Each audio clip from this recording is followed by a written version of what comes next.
Bom dia, boa tarde, boa noite. Seja bem-vindo a mais um EcoMind Talks, um episódio 10, o podcast que traz conversas inspiradoras sobre sustentabilidade, inovação, impacto social, impacto positivo, né? Hoje vamos abordar um tema complexo, mudanças climáticas e perspectivas de alinhamento entre os países. Para isso, contamos com uma convidada muito especial, a Alessandra Leme, que há poucos dias foi convidada a ser membro do Grupo de Trabalho de Energia, Economia Verde, Clima, Comércio e Investimentos do BRICS. Né? BRICS, lembrando que é o grupo econômico formado por Brasil, Rússia, Índia, China, África do Sul e recentemente incorporou outros países como Arábia, Egito, Emirados Árabes, Etiópia, entre outros. Como também é membro do B20, grupo de business do G20.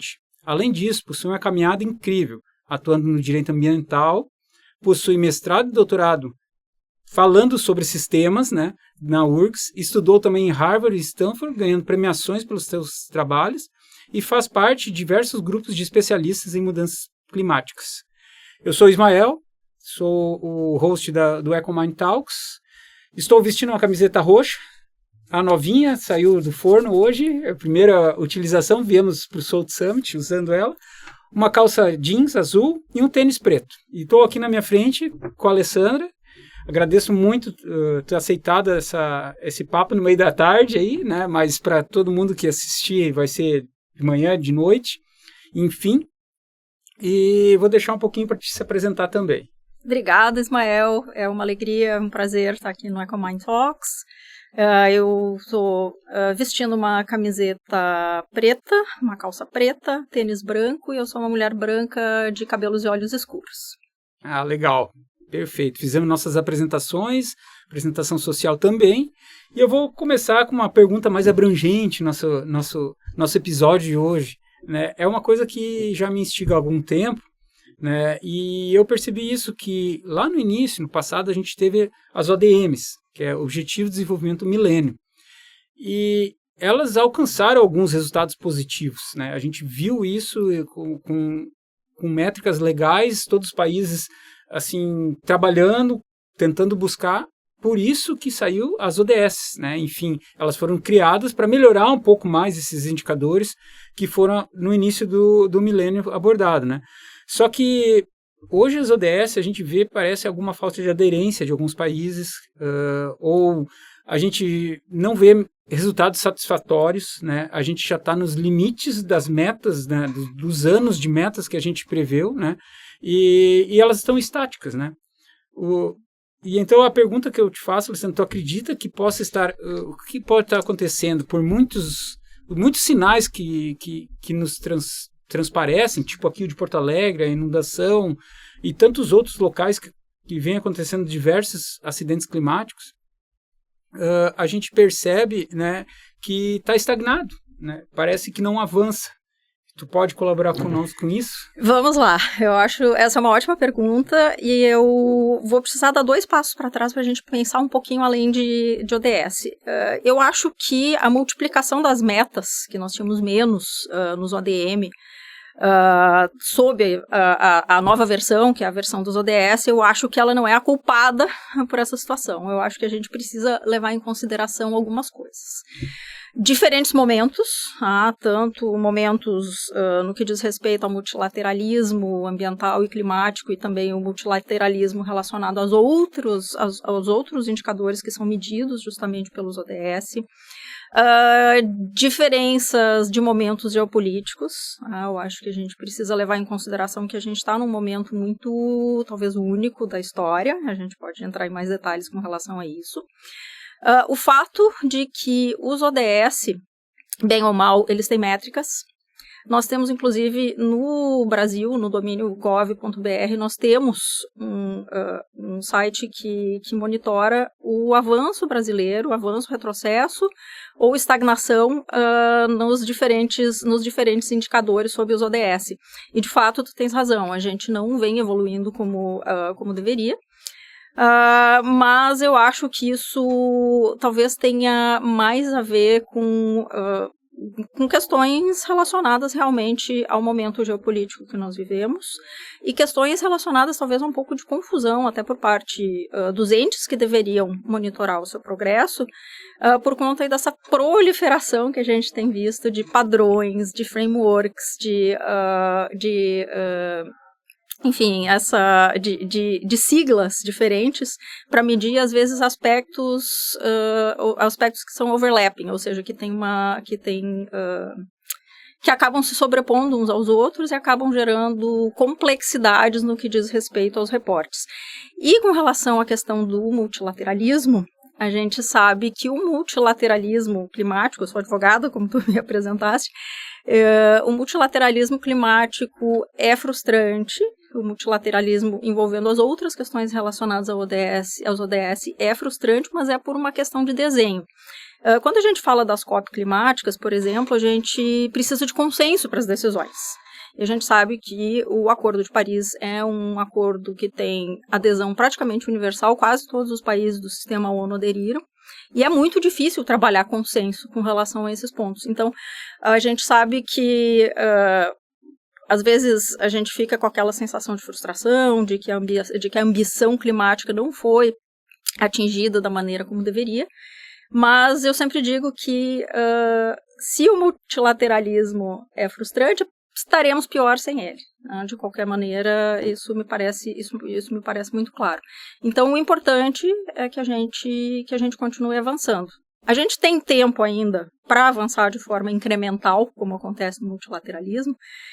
Os dados climatológicos indicam que possivelmente não. Então, o nosso desafio, tanto no âmbito do multilateralismo, das discussões climáticas, no âmbito da ONU, quanto no âmbito doméstico, no âmbito do setor privado, é justamente de acelerar essas transformações que a gente precisa ver, caso a gente queira, de verdade, não seguir batendo recordes de temperatura como vem acontecendo. Nós tivemos dados da União Europeia, que foram recém-divulgados, que demonstram que o mês de março de 2025 foi o mais quente na União Europeia. Nós temos dados do satélite Copérnicos que vem mostrando que nós já tivemos outros recordes, nós tivemos o ano mais quente em 2024, e assim seguiremos se a gente não encontrar maneiras mais eficientes de a gente colocar essas questões todas em prática. Perfeito. Eu vi um dado esses dias que me chamou a atenção, que se todos os países tivessem cumprido o Acordo de Paris, que estaria, vamos por aqui, uma das metas seria 2025, o Brasil era parar com o desmatamento da Amazônia e reduzir 32%, eu acho que dos gases de efeito estufa, eu acho que era do Brasil, era isso, e todos tinham metas, se elas tivessem cumprido até 2025, nós teríamos um aumento de temperatura depois disso ainda de 4 graus. Sim. Então, nenhum país conseguiu, acho que, atingir metas, eu não sei, pelo menos se algum conseguiu atingir, então para te ver o que vem pela frente, né? Então, tem muita dificuldade aí. O IPCC, que é o painel intergovernamental de ciência climática, que é vinculado, que foi criado em 1988, bem no início, né, do regime internacional de mudanças climáticas, faz esse trabalho de compilação da ciência, e ele trabalha com cenários. Ele trabalha com o cenário de 1,5 graus, que é aquela meta de aquecimento global, do limite do aquecimento global que a gente poderia tolerar de acordo com o Acordo de Paris. 2 graus, que é a meta alternativa, caso a gente não consiga parar em 1,5 graus, e trabalha também com cenários aí já catastróficos de aquecimento de 3 graus e de 4 graus. Parece pouco, mas a ciência demonstra que os impactos em escala global são realmente muito, muito profundos. Então, o IPCC faz esse levantamento e desenha esses cenários. O que é preocupante aqui, sem querer soar apocalíptica, mas o que é importante observar é que isso vai ser um desafio para a COP30 em Belém do Pará também, além, né, do momento geopolítico que a gente sabe que é complicado para as questões climáticas.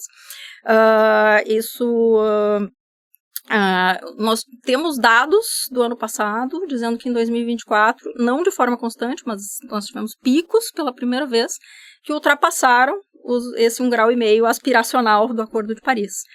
pouco tempo antes disso, 1 ano, 2 antes disso, a gente estava trabalhando com 1,1, 1,09, 1,1, 1,2. Então, a gente teve essa aceleração que foi muito importante, né, muito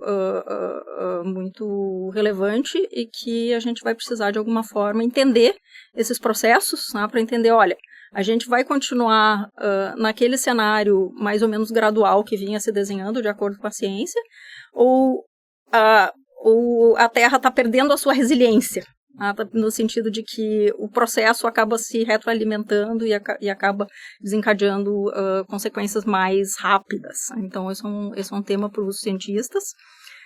O AR7, que é o 7º relatório do IPCC, está iniciando, já teve as suas prioridades definidas, e os dados vêm aí, né? Vêm aí se acumulando, e a gente precisa, com toda a nossa engenhosidade humana, tentar pensar em maneiras de respeitar os limites planetários e pensar em maneiras também de trabalhar com ciência, com inovação, com políticas públicas para fazer o que a gente pode, tanto em termos de mitigação quanto em termos de adaptação.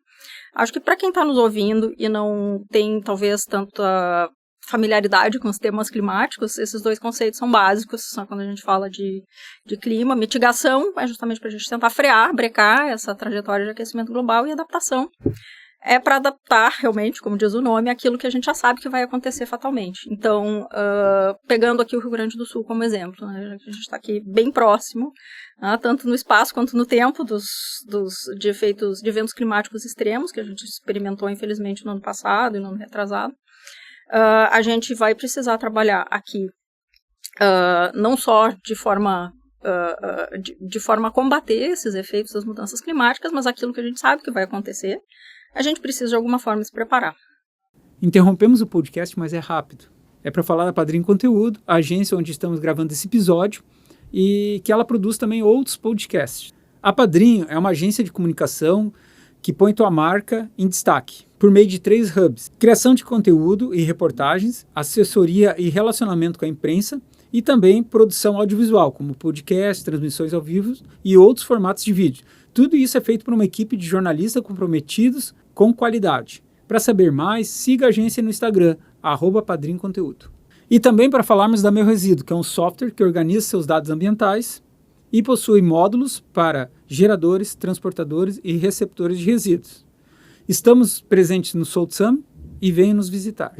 O tema ambiental ele é muito, muito grande. A gente pode falar de parte natural, florestas, emissões atmosféricas, então ele é muito grande. E tem um tema hoje, principalmente no mundo corporativo, que se adequou, né, de maneira assim, com um olhar, pelo menos uns 4, 5 anos, assim, a gente vem absorvendo um pouquinho mais de ESG, né, ESG.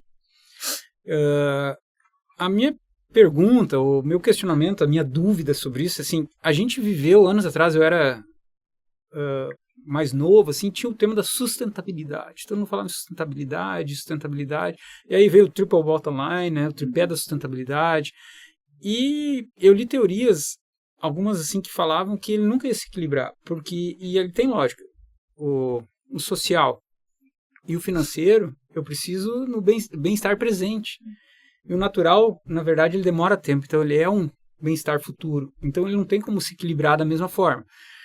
E aí a gente viu muito greenwash, muitas outras coisas acontecendo, né? Tu acha, assim, que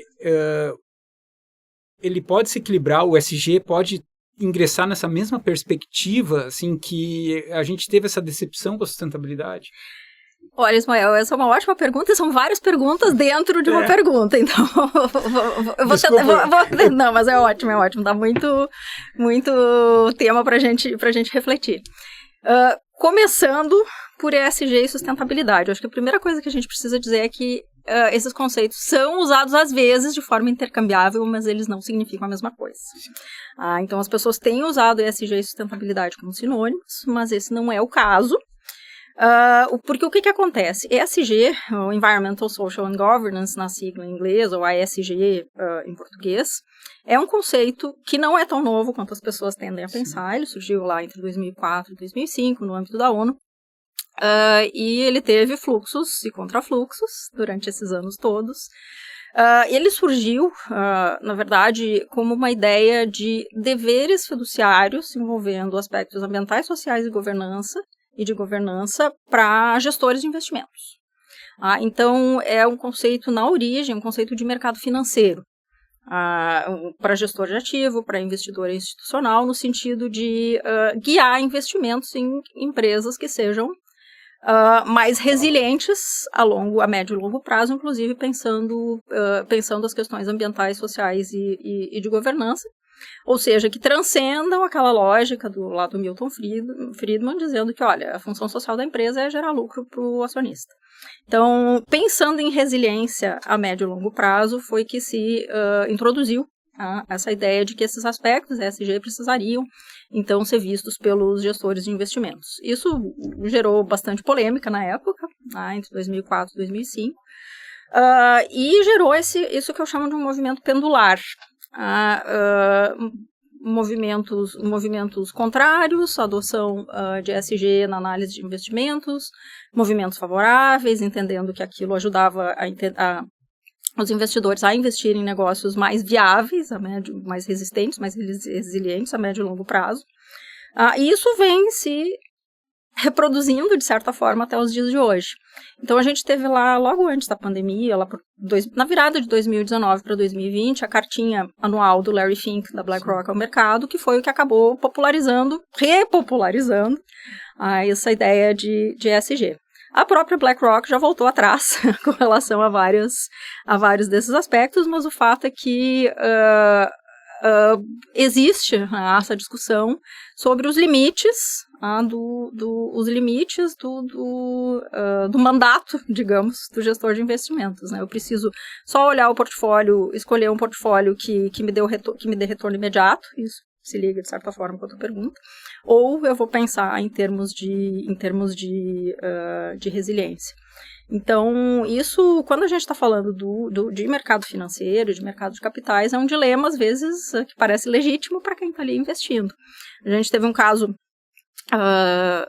foi ainda na pandemia, de um evento em que um banqueiro disse, numa palestra, teve bastante repercussão na época, disse, olha, se Miami afundar daqui a 50 anos, isso não me diz respeito que o meu portfólio é de 20.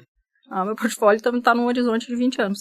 Então, existe realmente essa dificuldade de pensar nesses trade-offs, entre o retorno imediato e mesmo pensando fora, agora pensando numa visão de sustentabilidade, que é mais ampla do que essa visão só financeira do ESG, esses aspectos que tu mencionaste, aspectos sociais mais imediatos, né, mais urgentes. A gente sabe que a preocupação ambiental em situações de vulnerabilidade socioeconômica, situações de pobreza, ela acaba virando um afterthought. Ela deixa de ser prioridade, né, porque as pessoas têm outras prioridades de subsistência. Então, o que eu acho que muda esse jogo da visão de curto prazo versus a visão de longo prazo, é o fato de que os eventos climáticos extremos e os efeitos das mudanças climáticas estão se acelerando de uma maneira que ninguém passa incólume. A gente sabe que no ano passado, mais de 90% do território do estado do Rio Grande do Sul, por exemplo, foi afetado pelas inundações. E quando a gente está falando de eventos climáticos extremos, a gente não está falando obviamente, só de inundações. A gente tem secas e estiagens, que a gente vem alternando, infelizmente, no estado do Rio Grande do Sul.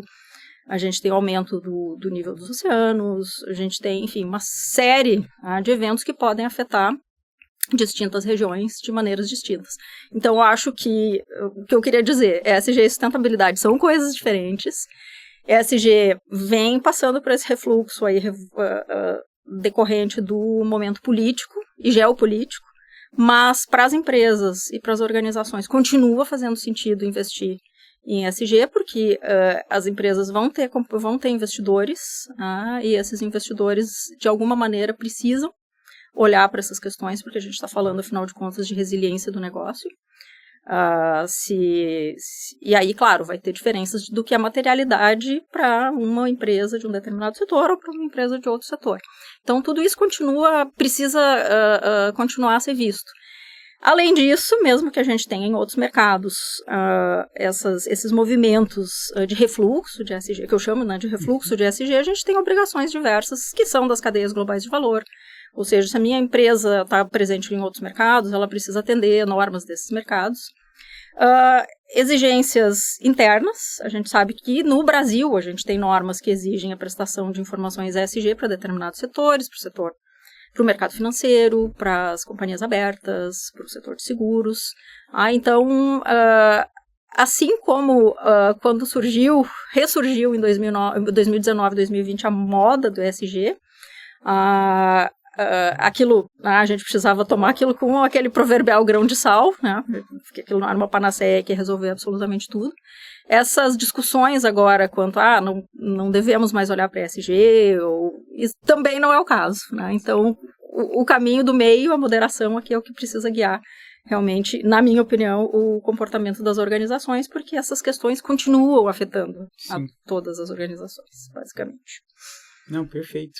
E sobre, novamente, os gases de efeito estufa, voltando, eu vou e volto, mas é um papo muito legal esse. E a gente observa dois grandes problemas principais deles, tá? E eu estou quase fazendo assim a Alessandra responde as dúvidas que eu tenho, não, mas é assim. Se eu souber. Não, o aquecimento dos oceanos é um baita problema que os gases de efeito estufa causam. Mas o derretimento das geleiras também são problemas. Mas é a mesma coisa, é parecido? Não, são problemas diferentes que vão afetar coisas diferentes, mas estão envolvidos por um problema que é o gás de efeito estufa, né? E o que tu acha que é mais perigoso no momento? Se tu fosse olhar assim globalmente, uma visão global, o que é mais perigoso? A gente perder as calotas polares, que refletem muito dos nossos raios solares, ou a gente ter o aquecimento dos oceanos e aí a perda de biodiversidade que vai daqui a pouco causar perda de oxigênio, entende? Então é uma coisa muito grave também, os dois são, mas te pergunto assim, o que você acha dessa problemática, assim, existe alguma global, assim, uma forma de legislação sendo pensada para isso, que une esses países? Na COP, tu acha que vai ter alguma palhinha disso aí? Olha, isso só daria uma conversa, um encontro, um podcast inteiro. E Ismael, tu está me pedindo para fazer uma escolha impossível. Na verdade, são manifestações do mesmo processo, né, que é um processo de mudanças climáticas no plural, que na verdade geram mudanças mudanças nos padrões climáticos, que não necessariamente causam aquecimento em determinadas localidades. E esses dois processos são realmente processos muito importantes, muito graves. Eu não vou dizer, eu nem tenho qualificação técnica para dizer qual é mais grave, qual é mais relevante para os cenários que a gente precisa trabalhar no Acordo de Paris. Mas, além do fato que tu citaste com relação ao aquecimento dos oceanos, que é o de perda de biodiversidade marinha, eu acho que tem um efeito que é muitíssimo importante, mas importante mesmo, e que nem sempre é comentado, que é a questão é o fato de os oceanos serem o maior sumidouro de gases de efeito estufa. Os oceanos absorvem a maior parte do CO2 emitido. Os oceanos têm a capacidade de agirem como um sumidouro mais potente que os sumidouros terrestres, só que nesse processo ele prejudica a si próprio. O oceano perde resiliência, leigamente falando, ele satura, e a gente está chegando próximo, né, de um ponto em que, se a gente continuar nessa trajetória, o oceano vai perder a capacidade de funcionar como sumidouro, e aí a gente vai ter esse acúmulo extra, né, de CO2 na atmosfera, que obviamente é um problema bastante grave. A gente está falando sempre de sistemas terrestres, né, então essas coisas têm implicações recíprocas. O aquecimento dos oceanos vai alterar as correntes marítimas, vai alterar outros padrões relacionados a clima e temperatura. Para citar um problema adicional, agora passando para o problema do derretimento das calotas polares, além dos problemas que tu já citaste, existe um problema bastante evidente, que é o problema de elevação do nível do mar. além, né, daqueles que tu já citaste. Então, a gente sabe que para um país como o Brasil, com 8 mil quilômetros de costa, e que tem, historicamente, desde a época da colonização, a concentração das maiores, concentração populacional na zona litorânea, a gente imagina os efeitos que a gente pode ter se a gente não conseguir reverter esses processos. E mesmo ondas de frio, porque as pessoas às vezes dizem, não, mas olha só, tá mais frio, aquecimento global, mudanças climáticas são uma mentira porque tá mais frio. Isso é justamente outro dos efeitos, né? Também leigamente falando, porque, de novo, eu sou advogada, mas a partir do aumento de temperatura nas calotas polares, o vórtex polar, em vez de ficar confinado nos polos, ele acaba justamente se espalhando, e a gente tem essas ondas de frio que as pessoas, às vezes, ainda tem negacionistas, né, são poucos, mas ainda tem, dizem, vejam só, né, na verdade, não temos aquecimento global, aqui está muito mais frio. Eu gosto de usar aquele exemplo do Titanic, que quando ele afundou, ele estava com a proa mais alta, ele disse, não está afundando, inclusive eu estou mais alto, eu estou numa posição mais alta do que eu estava originalmente, né, então... É impressionante. Acho que é uma boa imagem para a gente então, eu vim descrever com o que está 2 acontecendo. problemas e tu passou mais 3. Então, para te ver como a gente está num momento complicado de escolhas e decisões, né?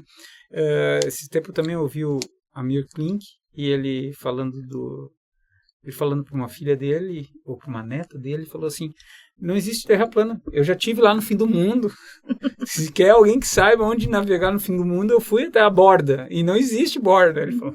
Mas o pessoal não entende que não tem fim, é um planeta e está tudo ali dentro, e tudo está interligado e tudo afeta, né? Sim. E tanto o derretimento, tanto a perda de salinização que vai ocorrer, a acidez que vem aumentando. Então, são vários eventos que vem acontecendo, imagina, tudo num ambiente global, né?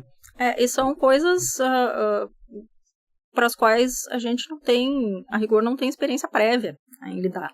Por exemplo, se a gente levar em consideração o derretimento do permafrost, já existem disputas econômicas, né, em torno de mineração no Ártico, rotas marítimas que eram inviáveis e agora com o aquecimento global passam a ser potencialmente viáveis.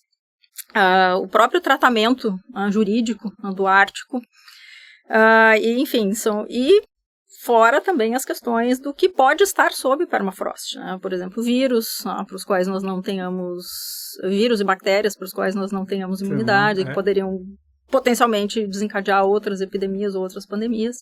Então, a gente tem muitas incógnitas pela frente. Na verdade, a gente tem um problema de consenso, né? Um consenso geral entre as nações, e esse é um grande problema que a gente vai ter que, maneira de falar, mas todos os governantes, ou quem puder chegar nessa esfera de negociação, de entender tudo o que está acontecendo e pensar que não é só financeiro, porque o financeiro vai acabar também, entende? E essa é a grande problemática da questão, né? E a gente vê, assim, de uma forma global, tipo, que nem o Acordo de Paris, foi uma coisa que todo mundo sentou, foi um consenso, uma época mais calma, né?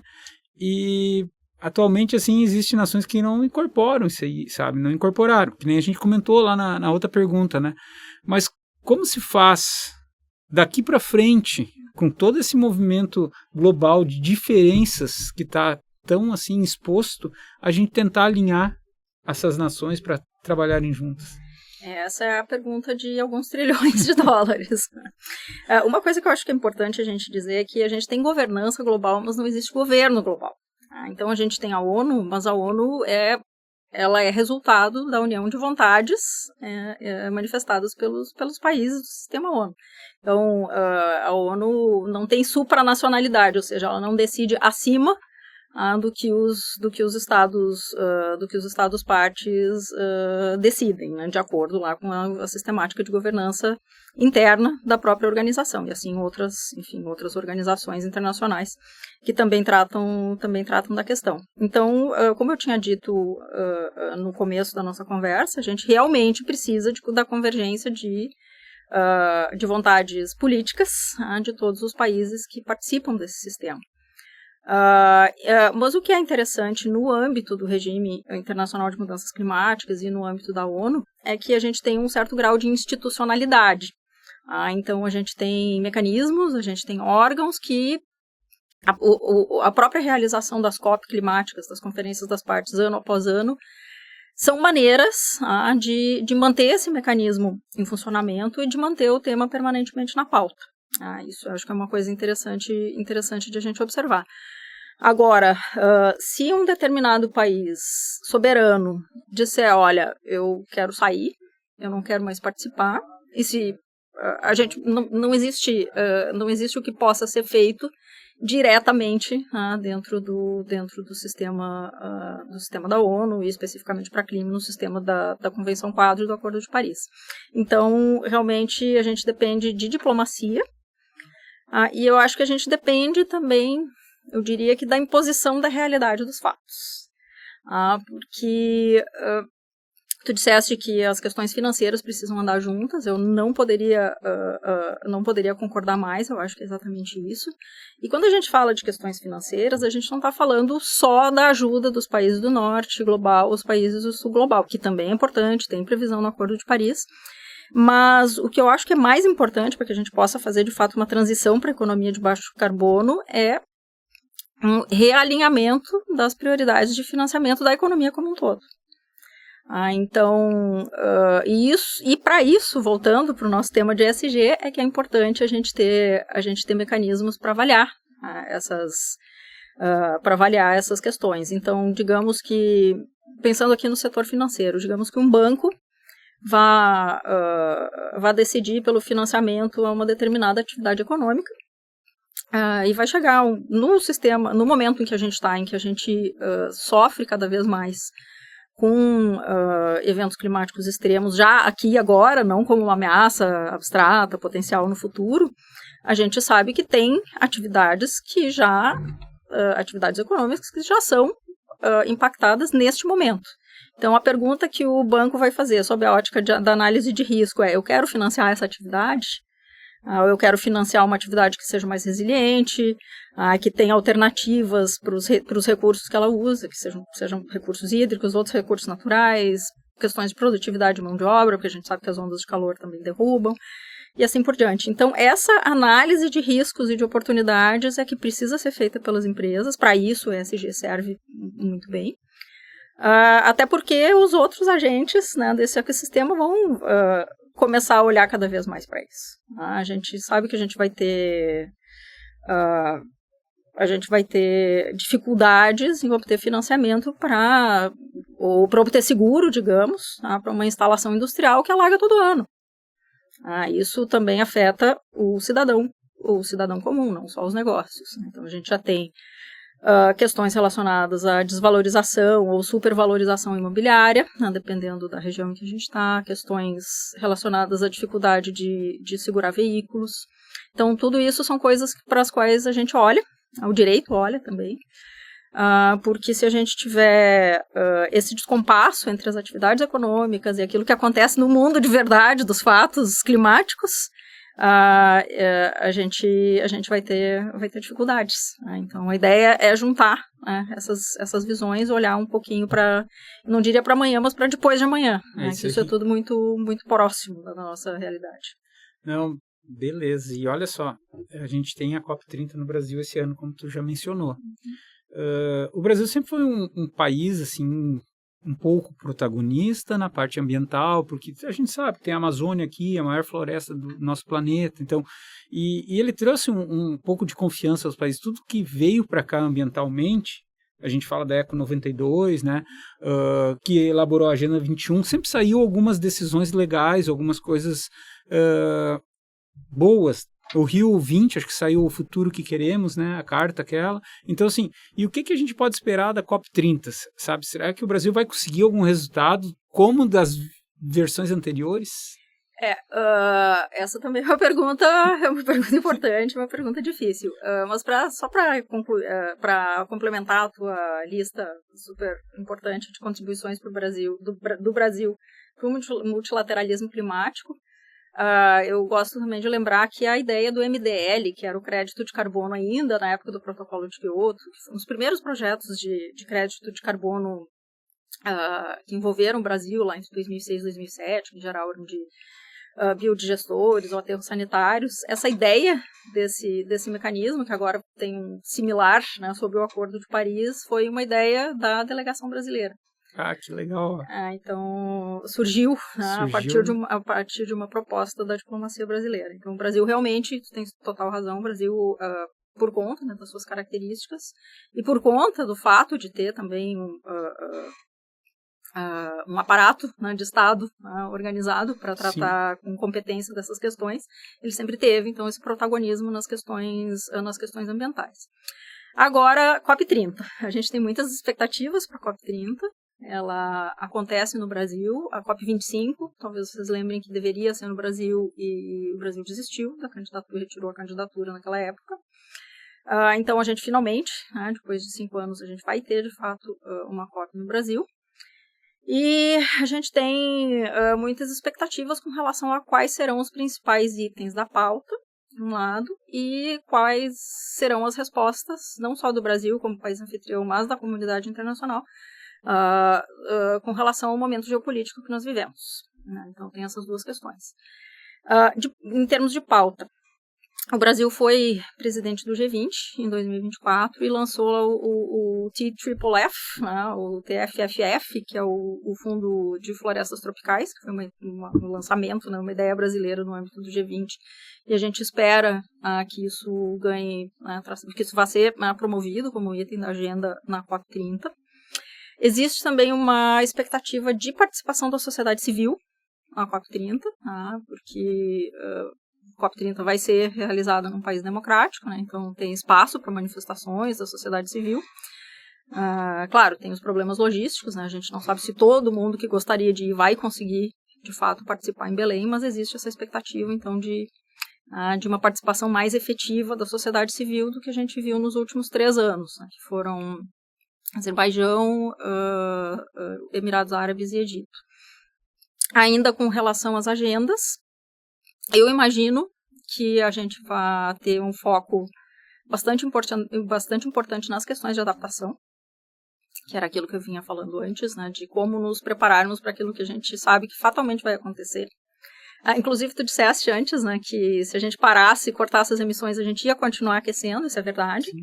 Porque algumas dessas coisas são inerciais, então elas são... Quando a gente fala de impactos de riscos climáticos, a gente tem aquilo de riscos climáticos físicos, a gente tem 2 categorias, os agudos e os crônicos. Os agudos são esses eventos que a gente presencia, tempestades, alagamentos, deslizamentos, ao passo que os crônicos são aqueles que a gente chama de slow onset, ou seja, eles vão devagarinho, silenciosamente, se desenvolvendo de forma praticamente inexorável. Né? Então, a gente tem isso também. Então, como a gente sabe que a gente vai sofrer, de novo, né? Não quero ser fatalista, mas é um dado científico, a gente sabe que a gente vai ter um aumento na frequência de eventos climáticos extremos, e como o Brasil tem sido bastante afetado por conta dessas questões, eu imagino que a gente vai ter esse foco em adaptação também na COP30. Outra pauta importante, financiamento climático. A COP29 em Baku foi uma COP de financiamento. Ela tinha o mandato de negociar o novo montante para substituir os 100 bilhões de financiamento anuais que foram decididos lá atrás, em 2009, em Copenhague. Se chegou a um número que basicamente todo mundo achou insuficiente, que é de 300 bilhões de dólares por ano. E o Brasil ficou com esse mandato, né, se estabeleceu lá uma coisa chamada Caminho de Baku a Belém, para bolar, né, um mapa do caminho para entender como a gente conseguiria, além desses 300 bilhões, 1 trilhão adicional por ano.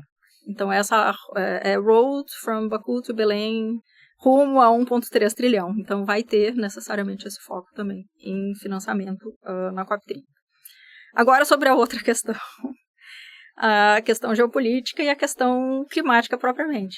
Vai ser um momento super delicado para a gente. É uma COP crucial, porque a gente estourou, de fato, pela primeira vez, o limite de 1,5 graus, que era o nosso objetivo lá em Paris.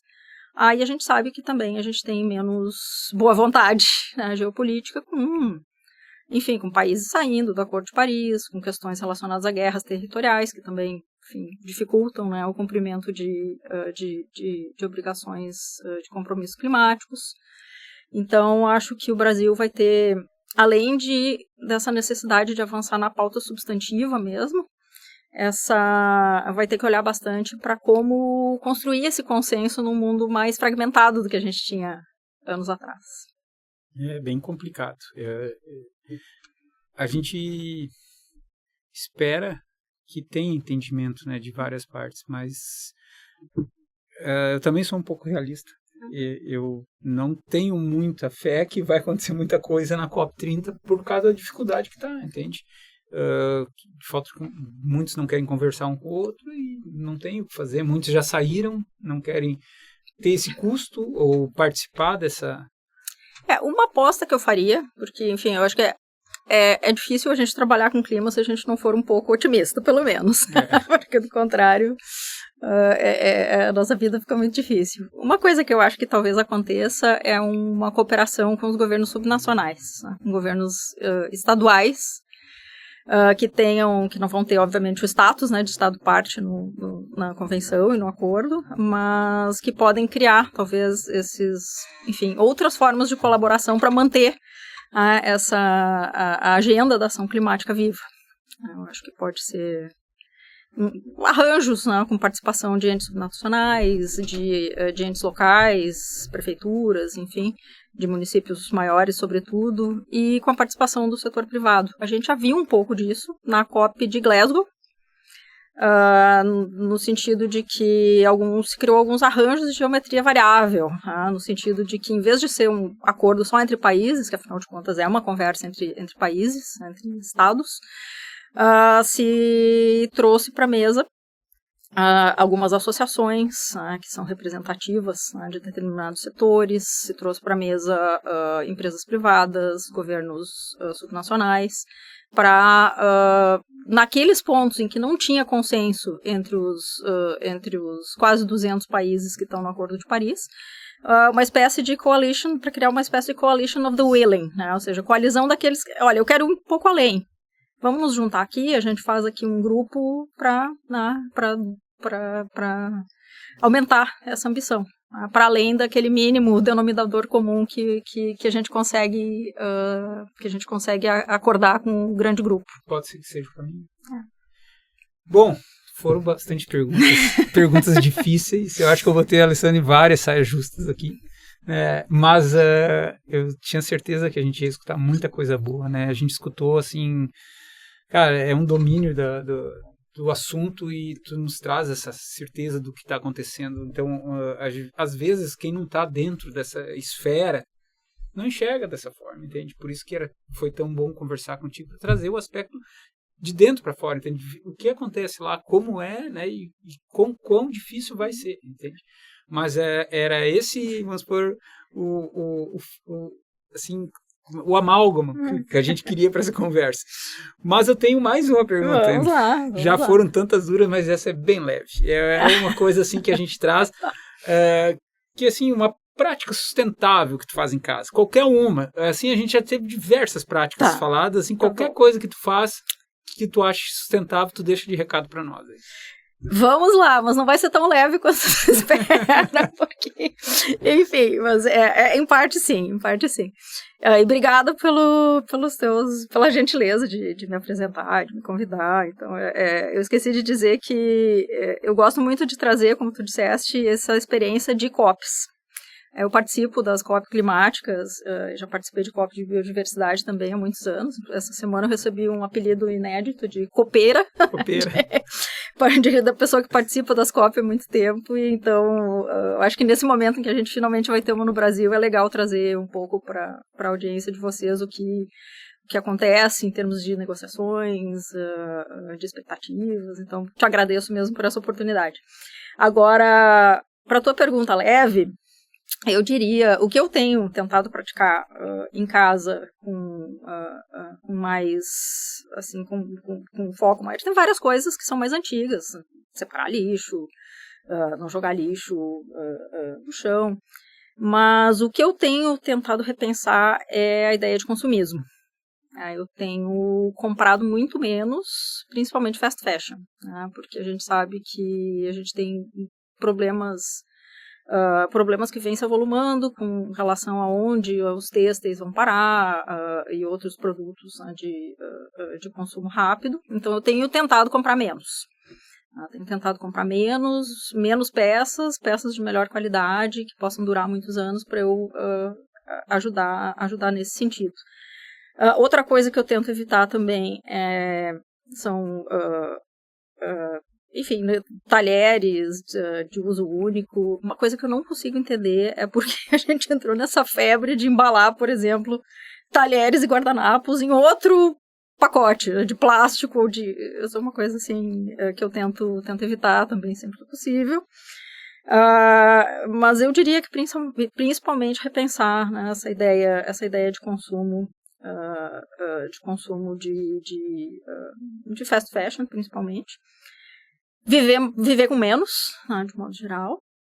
E agora o motivo pelo qual eu disse que essa pergunta não é tão leve assim é que sempre que a gente fala de consumo sustentável, que eu acho que é muito importante no nível individual, a gente precisa tomar cuidado com uma armadilha, eu acho. Né? Que é a armadilha da narrativa de jogar a responsabilidade sobre o indivíduo. A gente tem problemas, claro que é muito importante que todos os indivíduos participem, né, dessa solução, que a gente tenha mais consciência com relação a essas questões todas. Mas também, por outro lado, eu acho que é complicado a gente responsabilizar o cidadão, o indivíduo, pelas suas escolhas, como se elas fossem as únicas variáveis para a gente chegar a essas soluções. Então, a gente tem questões que nos afligem sob o ponto de vista ambiental, sob o ponto de vista climático, que só vão ser necessariamente resolvidas em grande escala. Então, pelos entes corporativos, pelos estados. Então, acho que sim, né, a gente precisa pensar em fazer a nossa parte, mas também tomar um pouco de cuidado com o discurso, né, de que a responsabilidade é só do indivíduo. Perfeito mesmo, é isso aí. Então, Alessandra, tenho que dizer muito obrigado.